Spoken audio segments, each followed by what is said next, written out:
Assalamualaikum warahmatullahi wabarakatuh. Apa kabar anak-anak hebat semua? Hari ini kita bertemu lagi dengan pembelajaran IPA oleh Bu Hikmah. Nah, kira-kira apa ya yang akan kita pelajari hari ini? Tapi sebelumnya, yuk kita berdoa dulu bersama-sama. Bismillahirrahmanirrahim. Rabbi zidni ilma warzuqni fahma. Ya Allah, tambahkanlah ilmuku dan beri aku pemahaman yang baik. Amin. Nah, hari ini kita akan mempelajari tentang ciri-ciri pubertas pada laki-laki dan perempuan. Kemarin kita sudah membahas nih tentang pertumbuhan dan perkembangan. Sekarang kita akan membahas tentang pubertasnya. Kira-kira apa sih itu pubertas? Lulu akan menjawab nih, pubertas itu apa? Ternyata kata Lulu gini, pubertas adalah masa peralihan dari fase anak-anak menuju fase dewasa. Dalam masa pubertas, seseorang mengalami perubahan secara fisik, emosional, pola pikir, serta pematangan fungsi organ reproduksi. Pubertas terjadi karena tubuh mulai memproduksi hormon-hormon yang berpengaruh terhadap organ reproduksi.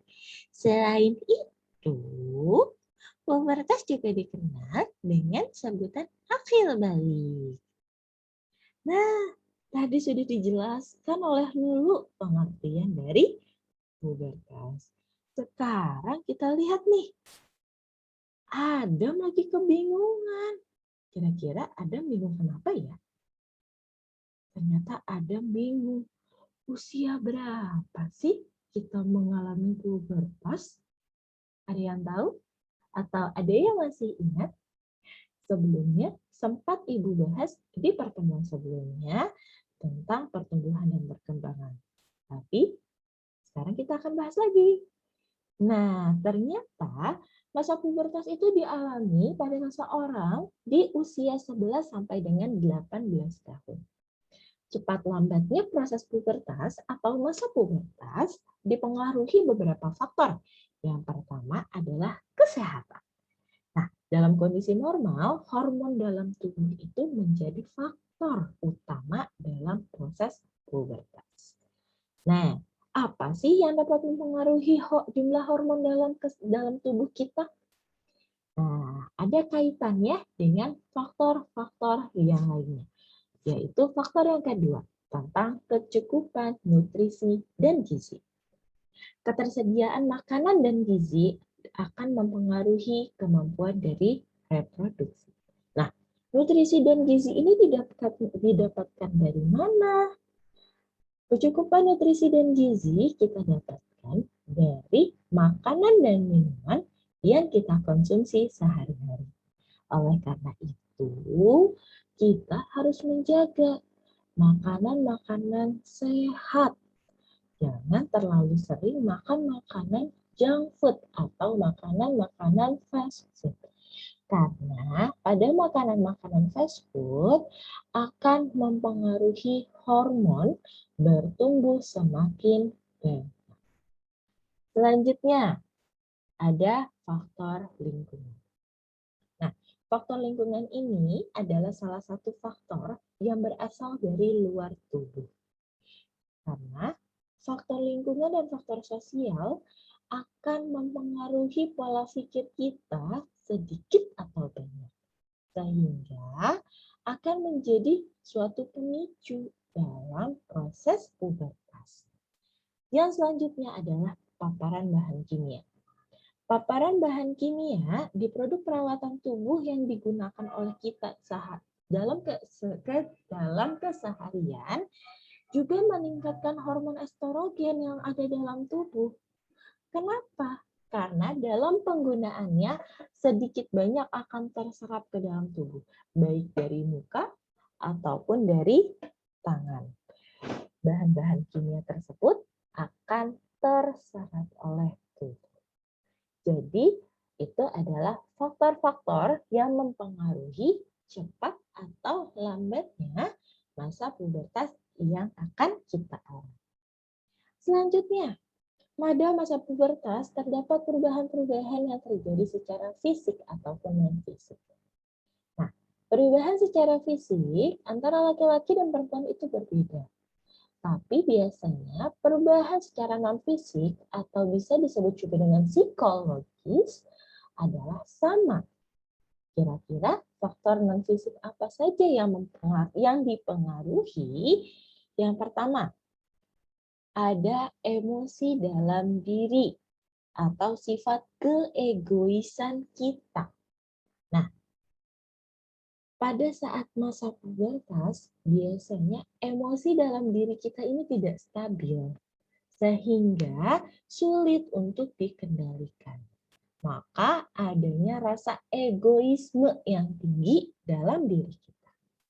Yang kedua, memiliki rasa kepo. Nah, sering kan mengucapkan atau mendengar kata kepo atau yang disebut dengan rasa ingin tahu yang besar atau yang lebih. Yang ketiga, munculnya mulai mencari jati diri sendiri. Nah, mencari jati diri ini bisa dilakukan dengan berbagai hal, yaitu dengan eksplorasi diri. Yang keempat adalah adanya rasa tertarik dengan lawan jenis. Kira-kira sudah ada yang mulai suka belum ya dengan lawan jenis, atau sudah ada yang tertarik dengan lawan jenis belum ya? Nah, yang kelima, tidak ingin bergantung kepada orang tua. Bukan hanya orang tua saja, tapi kepada orang dewasa lainnya. Kenapa? Karena pada masa pubertas ini berhubungan dengan tadi nih poin yang ketiga, ingin mencari jati diri. Sehingga kita merasa saya harus bisa melakukannya sendiri. Saya harus bisa untuk lebih mandiri. Sehingga rasa ketergantungan kita dengan orang dewasa akan berkurang. Jadi, itu adalah perubahan-perubahan secara non-fisik. Selanjutnya kita akan membahas ciri perubahan fisik pada perempuan. Yang pertama adalah mengalami menstruasi. Menstruasi adalah keluarnya darah kotor dari dalam tubuh kita. Yang kedua, bagian pinggul mulai melebar. Yang ketiga, kulit akan terasa lebih berminyak. Yang keempat, mulai munculnya jerawat. Yang kelima, bagian dada atau payudara akan mulai membentuk. Yang keenam, bertumbuhnya rambut-rambut halus pada bagian ketiak dan kemaluan. Dan yang ketujuh, suaranya mulai terdengar lebih lembut. Tapi sedikit melengking suaranya atau lebih tinggi. Nah, kalau ciri-ciri perubahan fisik pada laki-laki apa sih? Yang pertama adalah mengalami mimpi basah. Tapi harus kalian bedakan ya dengan mengompol, karena mengalami mimpi basah dan mengompol itu adalah dua hal yang berbeda. Yang kedua, bagian dada akan terlihat lebih bidang. Yang ketiga, suaranya terdengar lebih berat. Yang keempat, tumbuhnya jakun, kumis, dan jenggot. Jakun berada pada leher. Di sini ada bagian yang menonjol, kumis dan jenggot. Selanjutnya, tumbuhnya rambut di sekitar ketiak dan kemaluan. Keenam, mulai berjerawat. Dan yang terakhir, mulai menghasilkan sel kelamin jantan. Nah, kira-kira kalau kita sudah mengalami perubahan-perubahan fisik ini, atau kita sudah mengalami pubertas, apa sih yang harus kita lakukan? Nah, Sikap kita jika seseorang sudah mulai mengalami pubertas. Yang pertama, bagi kalian yang sudah menstruasi untuk yang perempuan, dan bagi kalian sudah mengalami mimpi basah bagi laki-laki, maka diwajibkan untuk melakukan yang namanya mandi wajib atau dikenal dengan mandi junub. Nah, berikut ada tata cara melaksanakan mandi wajib atau mandi junub. Tapi jangan lupa awali dengan membaca niat. Diperhatikan bacaan niat mandi wajib serta tata cara mandi junub.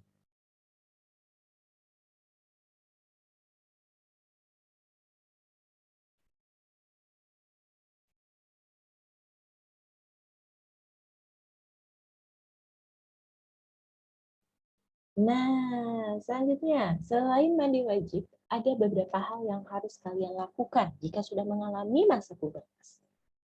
Kenapa? Karena supaya kalian memiliki arahan bagaimana menjalani masa pubertas dengan baik. Ada apa aja sih? Yang pertama, mendekatkan diri kepada Allah Subhanahu wa Ta'ala. Dengan cara apa? Dengan cara lebih rajin lagi sholatnya, lebih sering lagi membaca Qur'annya, lebih sering lagi untuk bersedekah, walaupun hanya dengan senyuman. Nah, selain itu adalah menceritakan hal-hal yang kalian alami dengan orang tua atau kakak kalian. Kenapa kita harus menceritakan kepada orang yang lebih dewasa? Karena orang-orang dewasa telah lebih dahulu menjalani atau mengalami masa pubertas. Sehingga dengan menceritakan apa yang kita alami, akan mendapatkan masukan-masukan atau saran-saran dari orang tua atau orang dewasa lainnya. Selanjutnya, kita harus aktif nih dalam mencari informasi tentang pubertas. Tapi harus ada pengawasan ya dari orang tua atau orang dewasa.